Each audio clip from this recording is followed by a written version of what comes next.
Hello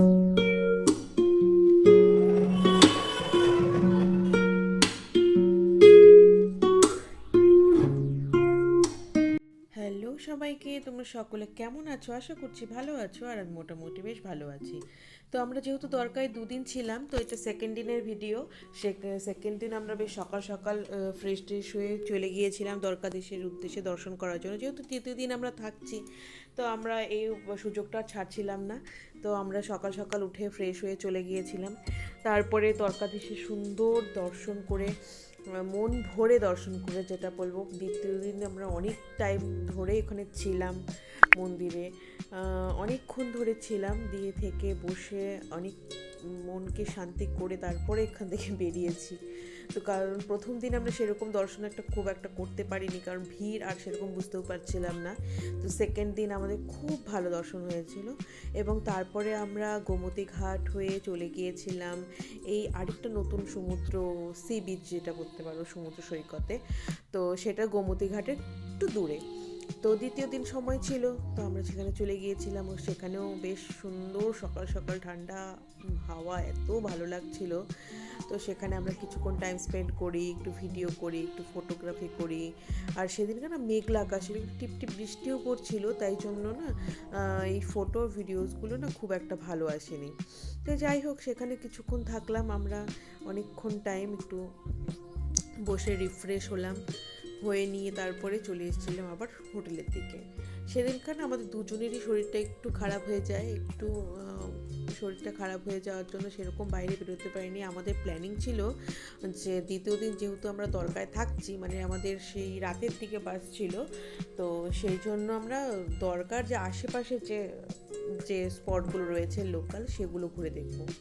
তো hotel room থেকে দেখতে পেলাম ভগবান শ্রীকৃষ্ণের জন্য সকালে ভোগ যাচ্ছে।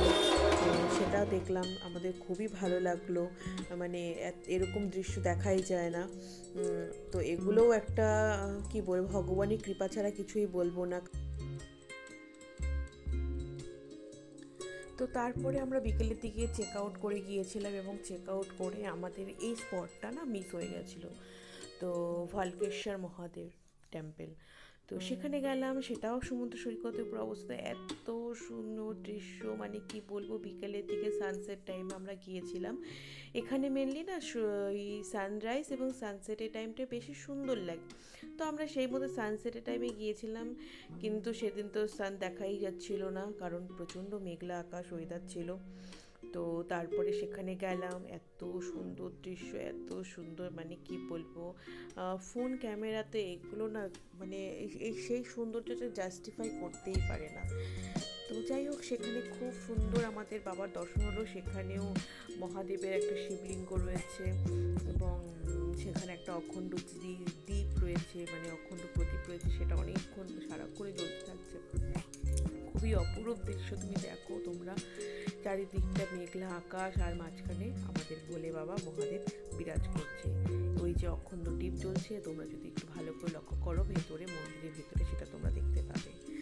তো আজকে তো ভিডিওতে আমাদের দ্বারকা নগরীর বেশ কিছু স্পট তোমাদের সাথে তুলে ধরলাম, আর আশেপাশের দৃশ্যটাও আমরা বেশ উপভোগ ছিলাম। তো আমার এই ভিডিওগুলো তোমাদের কেমন লাগছে? আজকে দ্বারকা ডে 2 ছিল, আর দ্বারকা এবং সোমনাথ মিলিয়ে আমার মোট 3টে ভিডিও গেছে। তো এই ভিডিওগুলো কেমন লাগছে অবশ্যই কমেন্ট করে জানাবে, আর আমাকে সাপোর্ট করলে আরও সুন্দর সুন্দর ভিডিও তোমাদের সঙ্গে আমি তুলে ধরতে পারবো। তো অবশ্যই আমার কমেন্ট করবে, লাইক করবে, এবং চ্যানেলটাকে সাবস্ক্রাইব করবে। এবং দেখা হবে অন্য একটা ভিডিওতে। ততদিন সবাই ভালো থেকো, আর আমাকে অবশ্যই সাপোর্ট করো। তো আমারও নতুন নতুন ভিডিও তৈরি করতে অনেক ভালো লাগবে। তো দেখা হচ্ছে অন্য একটা ভিডিওতে। আজকে টাটা।